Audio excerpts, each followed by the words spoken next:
Please can you make a video on using Symbicort turbohaler?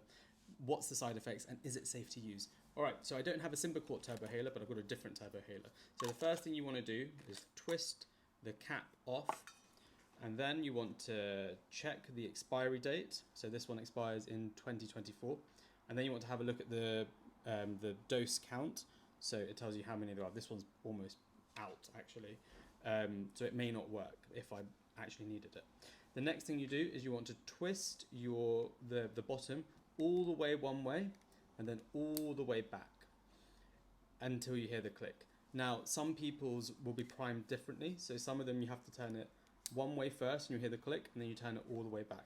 It doesn't really matter as long as it has a click. As long as you do two movements, you'll hear a click at some point. You'll either hear it at the end of the first movement or the second movement.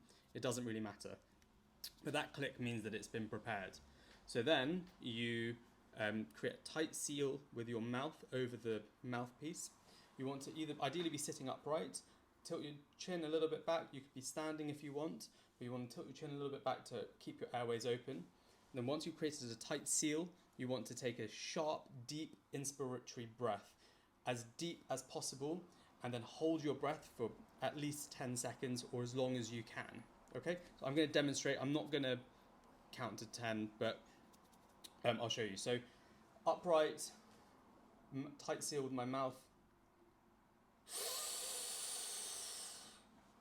all the way until I can't breathe in anymore, and then I just hold my breath, count to 10, and then breathe out. And that's how you use one of these inhalers. In terms of the side effects, look, there are loads of side effects of all medication. I don't really want to go through those because it's going to scare you.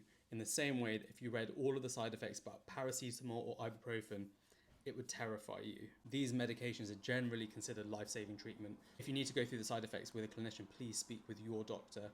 And yes, they are generally very safe to use. If they've been prescribed for you, then your doctor deems that it is important for you to use them, because if you can't breathe, it can be very dangerous.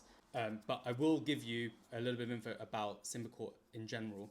So it's got a steroid in it, and it's got a long-acting version of what's in my inhaler. So that means that you're meant to use it twice a day. You use it for a long period of time.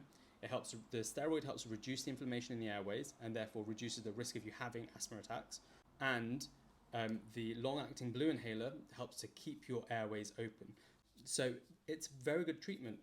It really agrees with a lot of people. Some people it may not. Some people may want to go back to their old combination of a brown inhaler like this and then a separate blue inhaler. But current guidance is that having a combined steroid inhaler with a long-acting blue inhaler is currently first-line treatment. But I can't give any specific advice about people's personal cases because I don't know your full history. Please, if you have any questions or concerns, book an appointment with your asthma nurse or even with a nurse or a doctor at your surgery.